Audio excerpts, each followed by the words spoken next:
Hi all welcome back to my channel వైసీ Shriya vlogs. ఇవాళ నేను సింపుల్గా కరివేపాకు పొడి ఎలా చేయాలో చూపిస్తాను. ఇది చాలా మంచిది హెల్త్కి, అలాగే స్కిన్కి, హెయిర్కి కూడా. దీంట్లోనే ఫ్లాక్స్ సీడ్స్ కూడా వేస్తాం కాబట్టి మన హెయిర్ గ్రోత్కి కూడా చాలా మంచిది.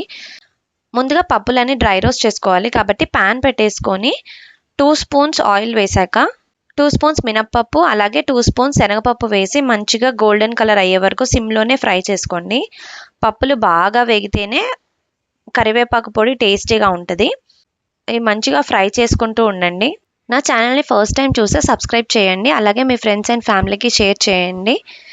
పక్కనున్న బెల్ ఐకాన్ని క్లిక్ చేస్తే మీకు నా నోటిఫికేషన్స్ వస్తాయి. ఇది ఇడ్లీలోకైనా, రైస్లోకైనా, అలాగే దోశల్లోకి కూడా చాలా బాగుంటుంది. 1 స్పూన్ మెంతులు కూడా వేస్తున్నాను నేను, హెల్త్కి మంచిది కాబట్టి. టేస్ట్ కూడా చేంజ్ అవుతుంది. అవి మంచిగా ఫ్రై చేసి రోస్ట్ అయిన తర్వాత ఒక బౌల్లోకి వేసేసుకోండి. ఇప్పుడు అదే ప్యాన్ ఆల్రెడీ హీట్లో ఉంది కాబట్టి ఒక 2 టేబుల్ స్పూన్స్ అవిసె గింజలు కూడా వేసి రోస్ట్ చేసేసేయండి. ఈ పప్పులతో పాటు మనం ఒక చిన్న నిమ్మకాయ సైజ్ అంతా చింతపండు కూడా తీసుకుంటున్నాము. రీసెంట్గా డెలివరీ అయిన వాళ్ళు ఉంటే మాత్రం చింతపండుని అవాయిడ్ చేయండి. మన కారంకి సరిపడే అంత ఎండుమిర్చి కూడా తీసుకొని ప్యాన్లో వేసుకొని ఫ్రై చేసేసేయండి. ఎండుమిర్చి మాత్రం తొందరగా వేగుతాయి కాబట్టి సిమ్లో పెట్టి వేయించుకోండి. ఇక్కడ నేను వెల్లుల్లిపాయ కూడా పొట్టుతో సహా వేస్తున్నాను, ఎందుకంటే దీన్ని మనం గ్రైండ్ చేసుకున్నప్పుడు ముద్దలాగా అవ్వకుండా పౌడర్గానే ఉంటుంది.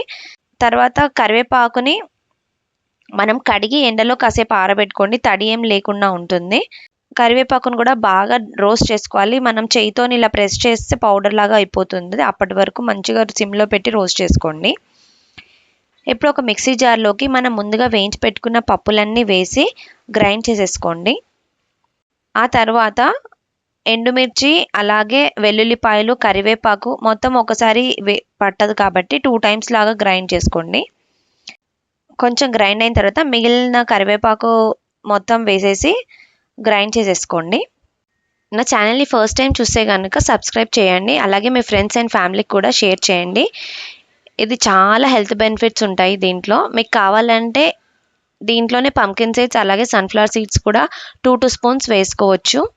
కిడ్స్కి కూడా స్కూల్ లంచ్ బాక్సెస్లోకి మార్నింగ్ ఒకవేళ మనకు హడావిడిగా ఉన్నప్పుడు దీంట్లో కొంచెం నెయ్యి వేసి రైస్లోకి కలిపి పెట్టేయచ్చు.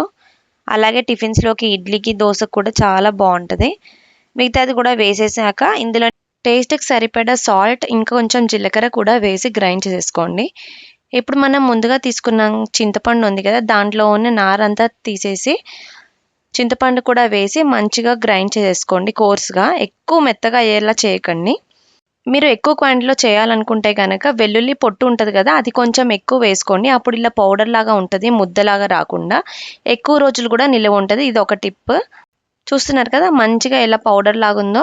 సో దీన్ని గ్లాస్ బాటిల్లో స్టోర్ చేసుకోండి, ఎక్కువ రోజులు నిల్వ ఉంటుంది, అలాగే స్మెల్ కూడా బాగుంటుంది ఫ్రెష్గా. Thanks for watching.